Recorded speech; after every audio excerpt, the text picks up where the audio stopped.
Picture this. You are alive 1,000 years ago. There is an agony inside you, a stone that will kill you. There is no hope. But then, a man shows you this. A cold piece of steel he calls a lithotrite. He tells you he will guide it inside your body. Find the stone without seeing it and crush it to dust. This isn't a story of faith. It's a story of knowledge so advanced it looks like madness. For 1,000 years, a civilization documented the blueprint of the universe, from the mechanics of the stars to the machinery of the human body. We are about to show you the evidence. And you will see that the past is not what you think it is. And now, please stop the video and subscribe to our channel. To be able to keep making videos like this, we need to reach 1,000 subscribers as soon as possible. Thank you. That same cold, calculating precision wasn't just applied to the flesh and bone of a single person. It was applied to the earth itself. Long before the first cut was ever made, the foundation was laid. In 762 CE, the Abbasid Caliph al-Mansur decided to build a new capital from nothing. He chose a flat, empty plain between the Tigris and Euphrates rivers, and what he built there defies belief. It wasn't a city. It was a machine. Official records, which we can still read today, describe a city built as a perfect circle, over 2 kilometers in diameter, with 4 massive gates aimed at the cardinal points of the compass. But it's the details, the physical measurements, that are truly disturbing. They didn't quarry stone from the mountains. They manufactured their own building blocks from the mud of the riverbank. Millions of them, each one a perfect square, measuring 3 feet by 3 feet and weighing a staggering 200 kilograms, 440 pounds. Imagine the sound of that construction, the sheer, brutal, inhuman scale of it. The walls of this city rose 17.5 meters, nearly 60 feet into the air. The height of a modern 6-story building. But ask yourself this: how do you survey a perfect circle on that scale in the 8th century? How do you organize the logistics for a project so vast it seems alien even to us? The official histories are silent on the method.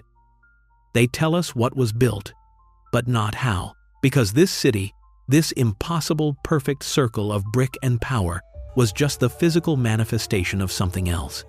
To understand how they built it, you first have to understand the engine that designed it. A place where the world's knowledge was not just stored, but systematically consumed. That impossible city was powered by an impossible engine. At its heart, in Baghdad, was a place known to history as the Bayt al-Hikmah, the House of Wisdom. The popular story paints it as a grand, serene library, a place of quiet contemplation. But the records reveal a very different truth. This wasn't a library. It was an intellectual factory, a state-sponsored systematic campaign to hunt down, acquire, and absorb every piece of advanced knowledge from every corner of the known world. It was obsessive. It was predatory. Caliph sent agents and emissaries to the Byzantine Empire, to India, to Persia, with a single mission: bring back the books. The works of Aristotle, Euclid, Ptolemy, Galen, the entire intellectual heritage of the ancient world was targeted. And the value placed on this raw data was astronomical. A skilled Christian translator named Hunayn ibn Ishaq was, according to some sources, paid for his work with the manuscript's weight in solid gold. Think about the implications. Knowledge wasn't just valuable, it was a strategic resource, more precious than treasure. Teams of translators worked relentlessly, not just copying, but dissecting, analyzing, and refining the information in a multi-stage process to ensure absolute accuracy. They were stripping the world of its secrets, creating a centralized database of human thought. The perfection of Baghdad's city plan was no accident. It was a direct result of this project. They had acquired the geometry of Euclid, the astronomy of Ptolemy. But what they did with that ancient knowledge was something entirely new, something far more precise and far more terrifying. Because once they had the data, they began to run the experiments. With that vast database of knowledge, the experiments began, and their very first target was the planet itself. Under the order of Caliph al-Ma'mun, the son of the founder of the House of Wisdom. A team of astronomers was sent out to a perfectly flat plane. Their mission: to measure the precise circumference of the Earth. This is 1,000 years before the Apollo missions, before satellites, before even the invention of the telescope. Their tools were primitive: wooden rods for marking distance and astrolabes for measuring the angle of the sunday. The method was pure, cold trigonometry. They measured the angle of the sun at noon at one location, then traveled a known distance due to north and measured it again. The difference in the angle told them everything they needed to know. The result of this 9th century experiment is a documented, verifiable fact that should be impossible. Their calculation for the Earth's circumference had an error margin of less than 1%. Think about that for a moment. 1%. It is a level of precision that is frankly disturbing, a demonstration of a mastery over mathematics and the scientific method that simply should not have existed at that time. It proved that the knowledge they had consumed in their factory was not just theoretical. They could apply it to the physical world with terrifying accuracy. They had created a blueprint for the planet they stood on. But that was just the beginning. What they discovered when they turned their eyes from the ground beneath their feet to the darkness above their heads is something else entirely. Something that would not be understood for another 1,000 years. Having measured the world with impossible precision, they began to map the heavens with an obsessive, meticulous detail that had never been seen before. In the year 964 CE, a Persian astronomer named Abd al-Rahman al-Sufi was compiling his Book of Fixed Stars, the most comprehensive stellar catalog of its time. He wasn't just copying the ancient Greeks, he was verifying their work, star by star, with his own eyes. And as he scanned the constellation of Andromeda, he noted something the Greeks had missed, something strange. He didn't know what it was.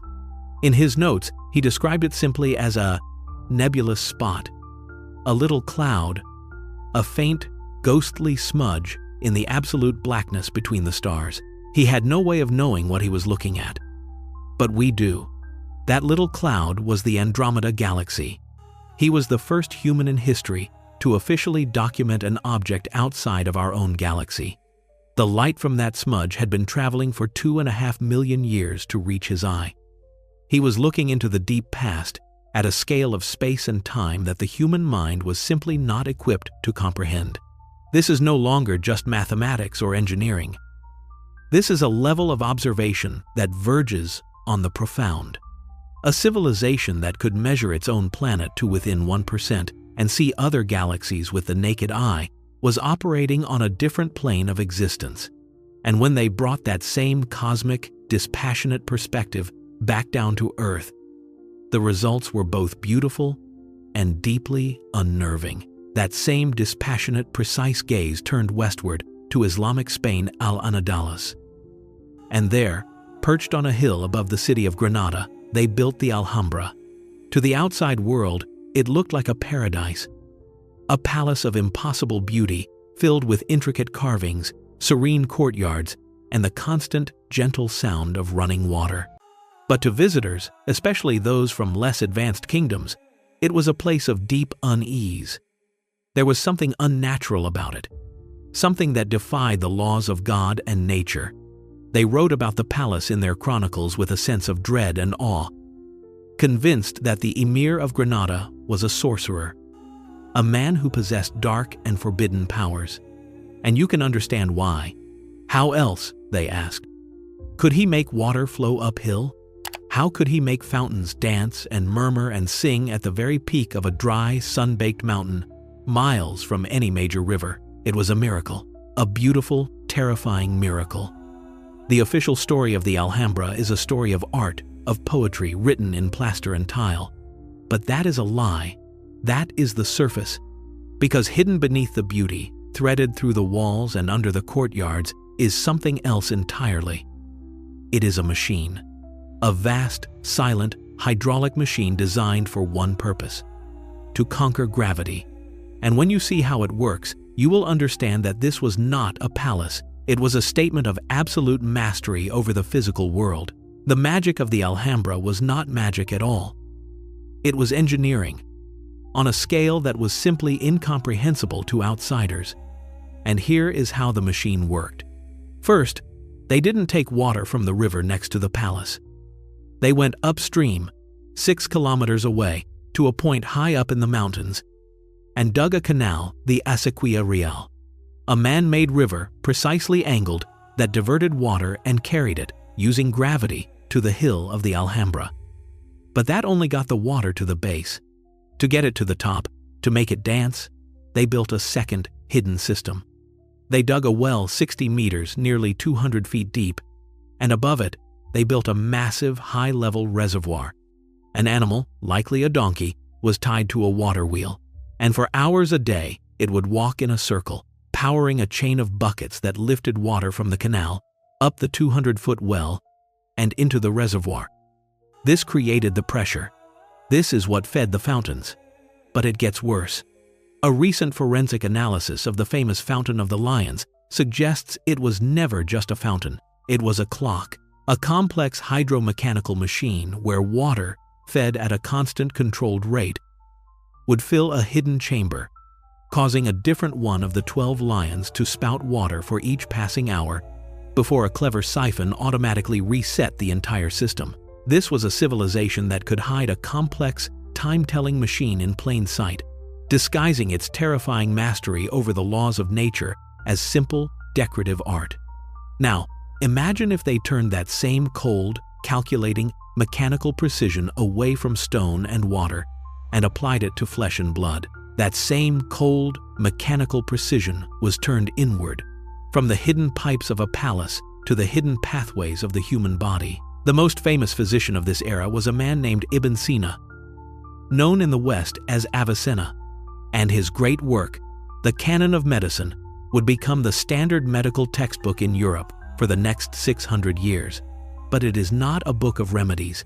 It is a book of rules, a book of systems, a manual for the human machine. Because Ibn Sina did not guess, he tested. And in the pages of his canon, he left behind, for all to see, the rules for his experiments. 7 cold, precise, and deeply unsettling rules for what we would now call clinical drug trials. He specified that a new drug must be pure, uncontaminated, that it must be tested on a simple, not a complex, disease, that it must be tested on a human because a lion's body does not work like a man's.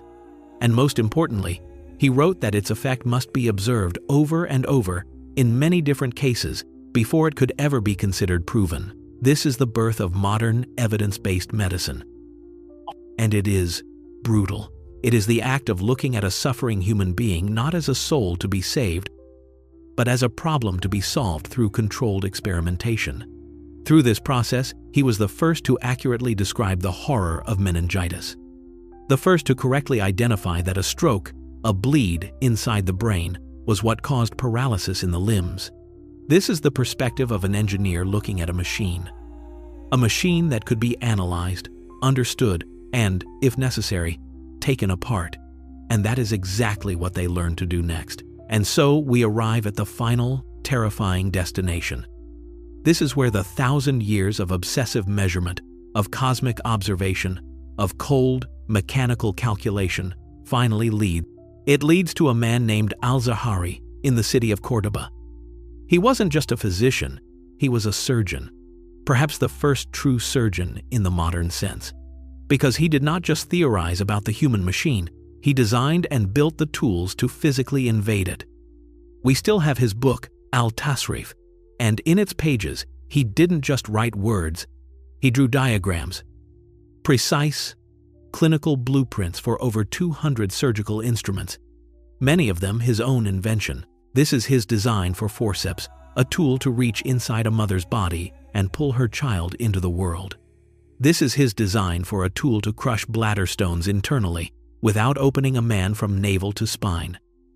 And this is the lithotrite from the beginning, the cold piece of steel we showed you, the tool designed to navigate the darkness inside a living body, to find a stone and to shatter it. This is the endpoint. This is the culmination of a civilization's relentless pursuit of knowledge. It is the ultimate expression of power and confidence to turn from the stars and the earth, and to make the first, deliberate, calculated cut into a human being. But that first, deliberate cut into the human body was not the work of a single genius. It was the final, inevitable product of a system that had been running for centuries. The impossible city, the planet-sized calculations, the hydraulic machines, the clinical trials. None of it was a series of isolated miracles. It was the result of a civilization built not on stone, but on paper. The ultimate proof lies in the archives of the last great empire of this era, the Ottomans. If you go to Istanbul today, you can see the engine room of this thousand-year enterprise. It is a vast, silent repository, holding the remnants of a bureaucracy that was almost inhuman in its meticulousness. They recorded everything. We have millions of their documents, bound in register books called defters, not loose scraps of paper, tax records, court proceedings, supply chains, census data. It is a portrait of an entire world rendered in ink. This is how they did it. This is the secret. They documented reality, point by point, measurement by measurement, and built upon that data relentlessly for a millennium. And this reveals the ultimate form of power. The power to write the world down is the power to control it, the power to build upon it, and, as we have seen in other histories, the power to erase it. This knowledge was never truly lost. It was simply buried under a different story. So you have to ask yourself, what other silent histories are still waiting to be uncovered in the silent, dusty archives of the world? Subscribe, and we'll show you what else has been hidden.